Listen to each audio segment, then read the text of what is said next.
I destroyed my wife's life methodically, and she never saw it coming. That's not something a man admits easily, especially not a man like me. 42 years old, calloused hands from 20 years in logistics, the kind of guy who fixes his own truck and never missed a single one of his kids' games. But here I am, sitting in what used to be our living room, and I need to tell someone how Clara's perfect world came crashing down. We'd been together 19 years. Clara was the sharp one, the corporate climber who could dissect a quarterly report the way I could diagnose an engine problem. She thrived on boardroom politics while I kept the real world running, making sure products got from point A to point B, managing drivers who'd rather argue than deliver, solving problems that couldn't be fixed with a PowerPoint presentation. For years, we balanced each other. She'd come home from her glass tower downtown, kick off her heels, and I'd pour her a glass of wine while she vented about office politics. I'd tell her about supply chain disasters and union negotiations, and she'd listen with genuine interest, asking questions that showed she understood more about my world than her colleagues would ever guess. But something shifted about 3 years ago. Subtle at first. The kind of changes you notice in retrospect, like watching rust slowly eat through metal. One Thursday night, she mentioned her company's upcoming gala, then quickly added, "You wouldn't really fit in. It's all corporate types. You'd be bored." I reminded her, "I've attended those events before. Remember the Christmas party 2 years ago?" She waved dismissively. "That was different. This is more exclusive." Her phone became a fortress. Face down, always. A passcode appeared where there'd never been one. She'd light up reading texts, fingers flying across the screen with an energy I hadn't seen in years. Then I'd walk in, and the phone would disappear into her pocket, her smile evaporating like morning dew. The laughter hurt most. Clara had this specific laugh for genuine joy, unguarded, almost musical. It used to fill our house when we'd joke over dinner or watch old comedies on Sunday nights. Now that laugh belonged to someone else, someone on the other end of those late-night calls she'd take in her home office with the door locked. 3 weeks ago, everything crystallized into painful clarity. I'd come home early from a canceled delivery run, walking into our kitchen to find Clara hunched over her phone, whispering urgently. Her whole body was animated in a way I hadn't seen in months, not with me anyway. She was saying, I know. He won't be home until late. We can—" She saw me. The blood drained from her face so fast I thought she might faint. "It's just work," she snapped, recovering with surprising venom. "Don't be so paranoid." I kept my voice level. "Who's working this late?" "My boss needs the Singapore reports by morning. You know how demanding he is." But her eyes wouldn't meet mine. They darted to the phone, to the door, anywhere but my face. Her voice carried a sharp edge of guilt, dressed up as anger, the sound of someone caught. That night, I lay beside her in our king-sized bed, listening to her measured breathing, wondering if she was really asleep or just pretending. My mind churned through every late meeting, every weekend conference, every night she'd been too tired to talk, too stressed to connect. I could have confronted her then, could have demanded answers, started the inevitable fight that would end with either truth or more elaborate lies. But I knew Clara. She was brilliant at corporate warfare, at spinning narratives, at making others doubt their own perceptions. If I was going to do this, I needed ammunition she couldn't deflect. That's when I decided to hire someone who could give me answers Clara never would. The private investigator's office sat above a dry cleaner in a strip mall, exactly the kind of place Clara would never notice. Brandon Keller was a former cop, 15 years on the force before going private. He had the tired eyes of someone who'd seen too many marriages implode. "I need the truth," I told him, sliding Clara's photo across his cluttered desk. "Whatever it is." He studied the photo, then me. "The truth usually hurts. You prepared for that?" I thought about Clara's guilty eyes in our kitchen. The lies hurt worse. Fair enough. It'll be $3,000 for comprehensive surveillance. 2 weeks minimum. Brandon was worth every dollar I'd scraped together from my separate account. Money saved from overtime shifts Clara didn't know about. His first report came within a week, professional and devastating. Tuesday, 4:47 p.m. Subject exited office building with Asian male, approximately 35 to 40 years old. Subjects entered parking garage together. Subject's vehicle remained in garage for 47 minutes. Male's vehicle was parked adjacent. The clinical language somehow made it worse. By the third week, Brandon had established a pattern that turned my suspicions into cold facts. Clara's client dinners were intimate affairs at restaurants I'd never heard of, the kind with dim lighting and wine lists longer than my truck's maintenance manual. Her late meetings corresponded with check-ins at the Marriott downtown. Those weekend conferences she attended, half of them never existed according to her company's actual event schedule that Brandon had somehow obtained. The man had a name, Brian Thompson, business development, her company's rising star. 38, divorced 2 years ago, drove a Tesla, had the kind of easy smile and manicured hands that belonged in Clara's polished world. Each evening, I'd come home to find Clara in our kitchen, preparing dinner or reviewing reports at the breakfast bar. She'd kiss my cheek, ask about my day, complain about her demanding boss and impossible deadlines. All while I knew she'd spent her lunch hour at Brian's apartment. One night, she studied me over her laptop. "You seem different lately. More quiet. Just tired. Peterson's been riding us hard about delivery times." She reached over, touched my hand. "You should take some time off. Maybe we could do a long weekend somewhere?" The irony was suffocating. I knew from Brandon's reports that she had her own weekend planned, with Brian at a bed and breakfast in wine country. "That sounds nice," I managed. "When were you thinking?" "Oh, not for a few weeks. I have that Chicago conference coming up, remember?" I nodded. "Right. The Strategic Planning Summit." Except Brandon had already confirmed no such summit existed. The worst revelation came when Brandon showed me photos from our anniversary weekend last year. I'd understood when Clara said she had to work late both nights. Her company was in merger talks, except she wasn't at the office. The timestamp showed her and Brian checking into the Rosewood Hotel 2 hours away at 7:23 p.m. on Friday, her wearing the red dress I'd bought her for Christmas. During this systematic destruction of my trust, I quietly built my case. The divorce attorney I consulted, Janet Morrison, was a shark in a pantsuit who'd handled my foreman's divorce 2 years prior. "With this evidence, you're in excellent position," Janet said, reviewing Brandon's reports. "The prenup you signed actually works in your favor here. Infidelity voids her claim to your pension and the house you inherited from your father. What about custody? Document everything. Keep a journal. The more evidence of deception and financial misconduct, the stronger your position." I documented everything. Bank statements showing charges at restaurants during her supposed late meetings at the office, credit card bills for hotels during her supposed business trips, even a receipt for lingerie from La Perla, $200 for something I'd never seen. The hardest part was helping Clara maintain her deception. When she told me about the upcoming conference in Chicago, I helped her pack, even suggested she take an extra day to relax. "You've been so stressed," I said, folding her clothes with steady hands. "Take some time for yourself." She hugged me then, pressing against me with what felt like genuine affection. "You're the best husband anyone could ask for. I don't deserve you."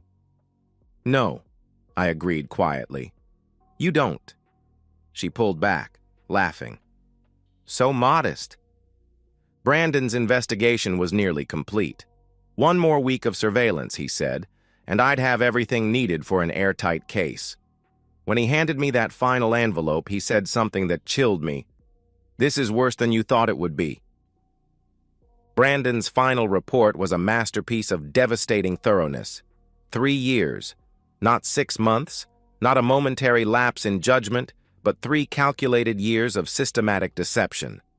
The envelope contained everything: photographs, credit card records, hotel reservations, even text message logs that Brandon had obtained through legal channels I didn't want to know about. Brian Thompson had been part of Clara's life since the Denver conference 3 years ago, the one where she'd called me excitedly about a promotion opportunity that never materialized. They'd been together on every major business trip since, including the London conference where Clara claimed she had food poisoning and couldn't talk for 2 days. The photos showed them holding hands along the Thames, very much not poisoned. I spent a week planning my response. Janet Morrison and I mapped out every move, every contingency, every possible counterattack Clara might mount.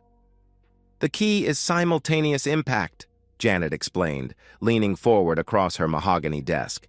"Personal and professional consequences delivered at once, leaving no room for damage control." "How do we ensure she can't spin this?" "Documentation beats rhetoric every time. We'll make sure the evidence speaks louder than any excuse she could craft." The divorce papers were works of art, clear, comprehensive, and utterly damning. Every piece of evidence was attached as an exhibit. The forensic accountant Janet recommended had found more than just personal expenses hidden in business charges. Clara had been using our joint credit card for her affair, technically making me a financial participant in my own betrayal. I chose the timing carefully. Clara's department had their weekly strategy meeting every Wednesday at 2:30 p.m. The whole team would be there, including Brian, in their glass-walled conference room that everyone called the fishbowl. Maximum visibility, minimum privacy. The courier service assured me their processor was experienced in handling sensitive deliveries. "He's done this before," the dispatcher said. "Professional, discreet, but ensures proper receipt. Nobody can claim they didn't receive the documents." "Perfect. And the other deliveries?" "All synchronized for 2:45 p.m. as requested." Meanwhile, I prepared the other pieces. Her HR department would receive their copy simultaneously. An anonymous tip about inappropriate relationships and expense fraud, complete with documentation. Brian would get his package at the same time, though his would include something extra.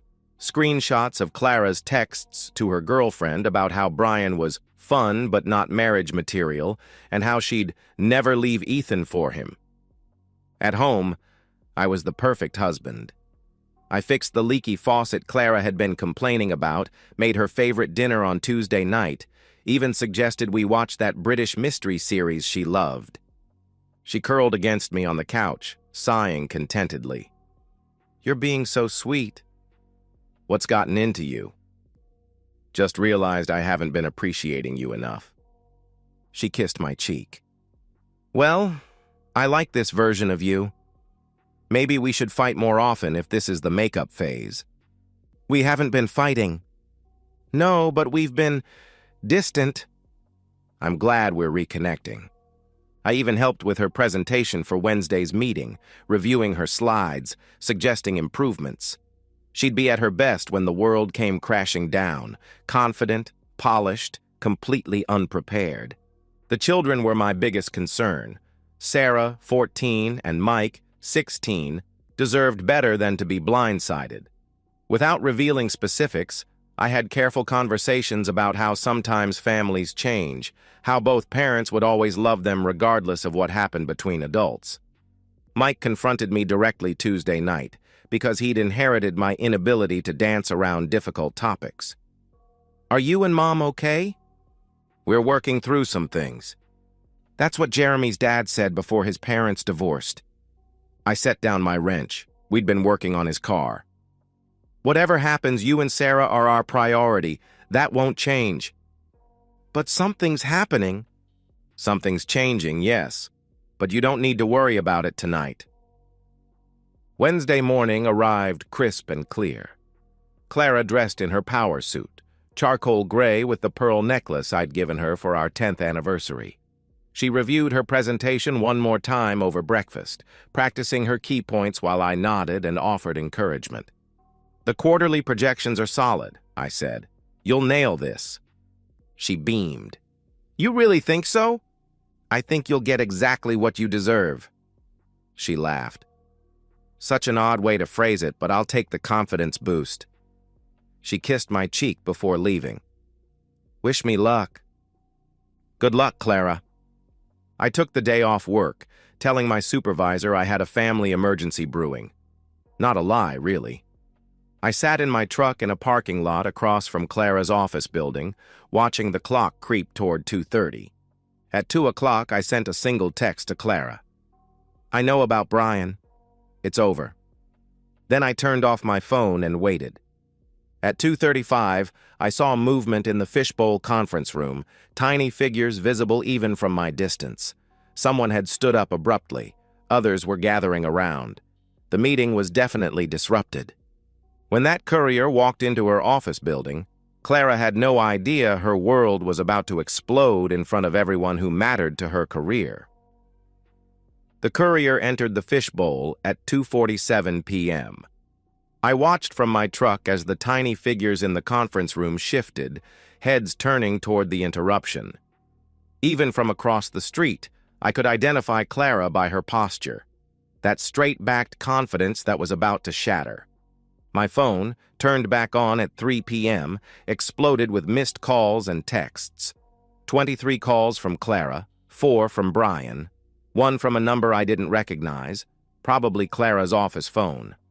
Her first voicemail, left at 2:52 p.m., was barely controlled panic. Ethan, what is this? Call me back immediately. This is insane. Call me. The second, at 2:58 p.m., had shifted to damage control. We need to talk about this privately, not like this. Please. By 3:15 p.m., anger had taken over. You bastard! You complete bastard! How dare you do this to me at work? I didn't respond. Instead, I drove home, made coffee, and sat at our kitchen table with Brandon's complete report spread before me. Evidence of 3 years of lies, organized chronologically, a roadmap of betrayal. Clara's car screeched into the driveway at 3:47 p.m. She must have left immediately after the courier, abandoning whatever remained of her presentation. She burst through the door like a hurricane, her face flushed, her perfect hair disheveled from running her hands through it. What have you done? Her voice shook with rage. I took a sip of coffee. I served you divorce papers. Seemed straightforward enough. At my office? In front of everyone? Her voice cracked between rage and desperation. You mean in front of Brian? He got his copy too. HR should be reading theirs about now. The color drained from her face. She sank into the chair across from me, her usual grace abandoned. It's not what it looks like. I slid a photo across the table, her and Brian at dinner last Tuesday when she'd claimed to be at a client meeting. Then explain what it is. She glanced at it, then pushed it back. That was a business dinner. Another photo, them entering the Marriott together. Business? We were reviewing proposals. The anniversary photos from the Rosewood Hotel. Her in the red dress I'd bought her, Brian's arm around her waist. What proposal was this? She stared at the photos, her mouth opening and closing like a landed fish.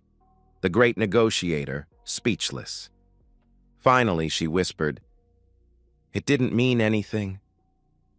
It was just, I was lonely. You were always working, always tired. I was working overtime to pay for the life you wanted, while you were spending our money on hotel rooms with him. I showed her the credit card statements, each charge highlighted. Our joint card, Clara. You made me pay for your affair. I'll pay it back. With what? You think you'll keep that job after HR finishes investigating expense fraud? That's when the tears started. Clara, who hadn't cried when her father died, who prided herself on professional composure, broke down completely. Through her sobs, she pleaded, Please, think about the kids, our family. We can get counseling. I'll end it with Brian. I'll quit my job if that's what you want. You planned a vacation with him? Next month. On our anniversary weekend. Again. She flinched like I'd slapped her. 3 years, Clara. You chose him over us for 3 years. Every lie, every late meeting, every weekend conference that didn't exist, you chose him. She stood up, suddenly defensive. I chose you. I stayed with you. I never planned to leave. Because I provided stability while he provided excitement. I was your safety net while he was your adventure. Well, congratulations. Now you get to see how exciting life is without the net.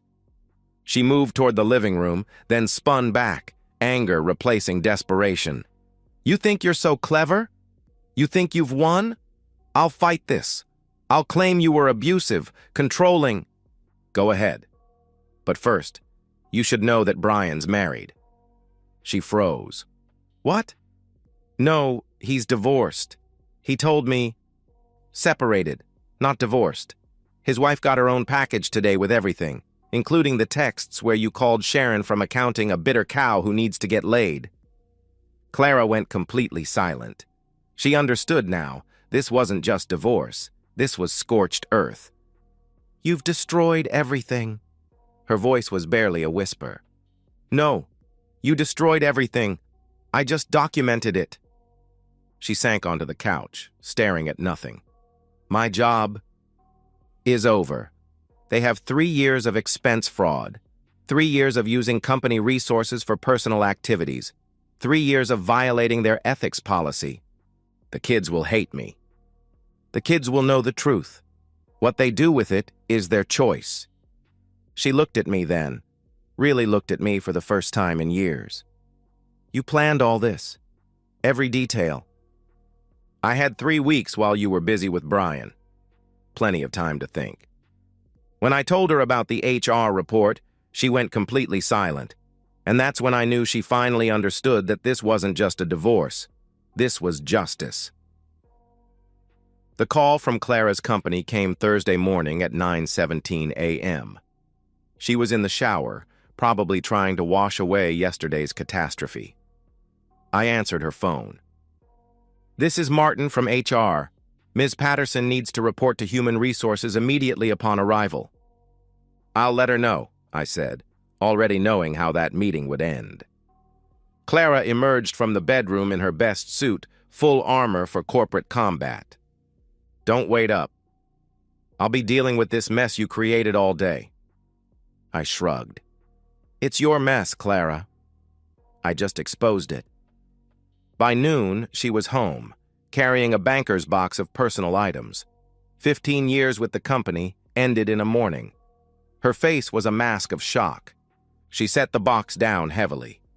They had everything, every receipt, every hotel charge on the corporate card, every sick day that matched Brian's travel schedule. They knew about London, Denver, even the client dinner I expensed when I was actually... She stopped herself. With Brian. Yes, they knew. She collapsed onto the couch. He threw me under the bus, told them I pursued him, that he tried to end it multiple times, that I threatened his position if he didn't comply. You picked a real winner. His wife was there, in HR. They brought her in to verify timeline details. Clara's voice was hollow.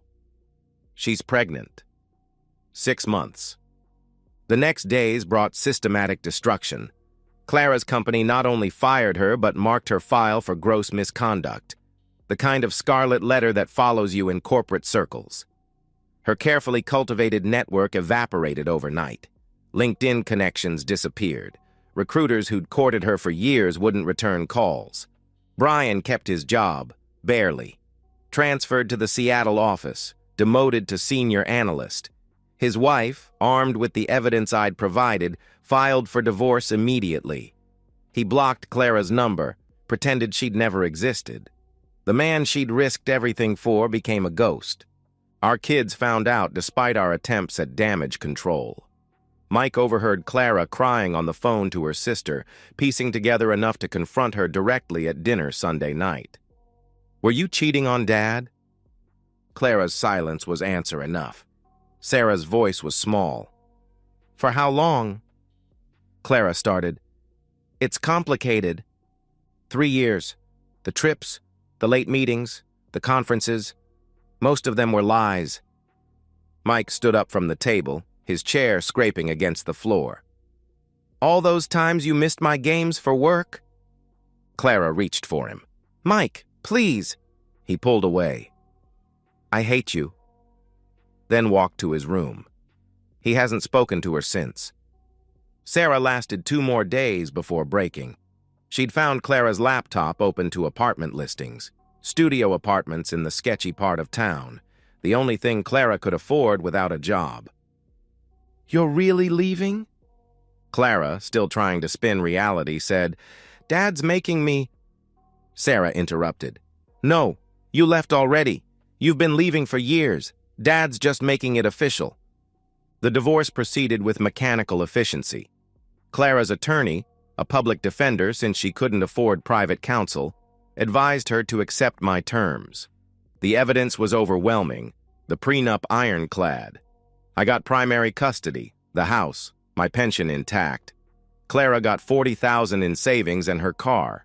She found a job eventually, assistant manager at a retail chain, making 1/3 of her previous salary. The woman who once presented to CEOs now handles customer complaints and schedules part-time workers. Moving day was yesterday. I watched her load boxes into a rented truck, her designer clothes looking absurd against the U-Haul's dirty interior. Brian had sent movers for his wife. Clara had only her sister, who glared at me like I was the villain in this story. Clara paused at the truck. Was it worth it? Destroying my life like this? You destroyed your own life. I just refused to let you destroy mine too. Her eyes filled with tears. I loved you. No. You loved having me. There's a difference. She climbed into the truck without another word. As it disappeared around the corner, I realized I felt something I hadn't experienced in years. Peace. 3 months have passed since Clara's U-Haul turned the corner. The house feels different now, lighter, like opening windows after a storm. Her absence isn't an empty space, it's room to breathe. Mike started joining me in the garage on weekends. We're rebuilding a 1972 Chevelle. His choice, not mine. Yesterday, he asked me to teach him how to check a car's fluids. I want to know real stuff, not just app notifications. We don't talk about his mother during these sessions, but sometimes I catch him glancing at the kitchen door, like he's expecting her to walk in with lemonade and false concern. Sarah's adjusting differently. She redecorated Clara's old home office, turning it into an art studio. The walls that once held Clara's achievement awards now display Sarah's paintings, violent abstracts that her therapist says are processing tools. Last week she asked, "Did you ever love Mom?" I loved who I thought she was, but that person might never have existed. She considered this. That's sad. Yes, it is. Clara lives 40 minutes away in a 2-bedroom apartment above a bakery. She gets the kids alternate weekends, though Mike often finds excuses not to go. Last Sunday was her birthday. Sarah went. Mike didn't. Sarah said they ordered Chinese takeout and watched Netflix. No Brian, no romance, just Clara alone with the consequences of her choices. She still sends emails sometimes, usually late at night when the wine hits. They range from accusatory to pleading, sometimes both in the same message. I don't respond anymore. Janet Morrison, my attorney, files them away in case we need them. The corporate world Clara loved so much has memory. She applied for 17 positions last month. I know because a friend in HR at one company told me. Her reputation precedes her now. The executive who expensed affair hotels, who got caught and fired for misconduct. She's radioactive in the circles that once celebrated her. Brian Thompson remarried last month, a woman from his Seattle office, according to LinkedIn. 24 years old, fresh from MBA school. Clara found out through Instagram. She called me crying that night, drunk and incoherent. You ruined my only chance at happiness. I hung up and blocked her number. Work hasn't changed much for me. Same trucks, same routes, same problems to solve. But I come home to truth now. No more wondering where Clara really is. No more pretending not to notice lipstick shades I didn't recognize. No more lying awake beside someone who was thinking of someone else. The Chevelle runs now. Mike and I got it started last weekend, and the look on his face when that engine turned over, pure joy, untainted by pretense. We drove it around the block, windows down, classic rock on the restored radio. Mom ever ride in cars like this? Your mother preferred luxury. Leather seats, climate control, isolation from the road. He grinned. That's boring. Yes, it was. Some nights I wonder if I went too far. If destroying Clara's career along with our marriage was excessive, vindictive. Then I remember those 3 years of lies, the photos from our anniversary, the casual cruelty of making me finance my own betrayal. She lost everything. I kept what mattered most. The kids will heal. They'll learn to trust again, to love without constantly checking for deception. They'll remember that their father stood up for truth, even when it hurt, especially when it hurt. And Clara? She'll wake up every morning in that small apartment, dress for a job she hates, and remember when she had everything. She'll know that she traded it all for 3 years of hotel rooms and whispered promises from a man who discarded her the moment she became inconvenient. That's not revenge. That's justice. And justice, I've learned, sleeps better than revenge ever could. And so, we've reached the end of today's story. Was it what you expected, or did it take a twist you didn't see coming? I'm curious to hear your thoughts. Share them in the comments below, and let's get a conversation going. If this story kept you hooked, make sure to hit that like button. And if you're new here or just haven't subscribed yet, now's the perfect time to join our community. I bring you fresh, captivating stories every day, so click that subscribe button and turn on notifications so you never miss out. Thanks for watching, and I'll see you in the next one.